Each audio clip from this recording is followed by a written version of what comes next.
અંકલેશ્વરની સેવા કર્મ charitable trust અને રામકુંડ તીર્થધામના સંયુક્ત ઉપક્રમે રામકુંડ ખાતે રક્તદાન શિબિરનું આયોજન કરવામાં આવ્યું હતું। કુમારપાળ ગાંધી બ્લડ બેંકના સહયોગથી યોજાયેલા રક્તદાન શિબિરમાં મહામંડલેશ્વર ગંગાદાસ બાપુ ઉપસ્થિત રહ્યા હતા। રક્તદાન શિબિરમાં મહિલાઓએ પણ ઉત્સાહભેર રક્તદાન કરી અન્ય મહિલાઓ માટે પ્રેરણારૂપ બની હતી।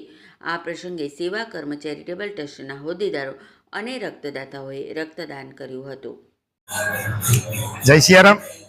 અંકલેશ્વરમાં નવી એક સંસ્થા સેવા કર્મ ચેરિટેબલ ટ્રસ્ટ દ્વારા આયોજિત બ્લડ કેમ્પનું આયોજન કરવામાં આવ્યું છે અને અધિક માસના પહેલા દિવસે આજે રામકુંડ તીર્થ ઉપર અખંડ ધૂન 1 મહિનાની 24 કલાક અને ગૌ માતાને 25 મણ ટેટી પણ ખવડાવવામાં આવી છે।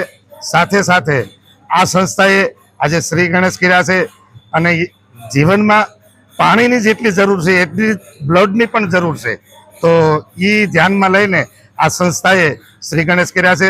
હું ખૂબ ખૂબ આ સેવા કર્મ ચેરિટેબલ ટ્રસ્ટને સાધુવાદ આપું છું। જય સિયારામ।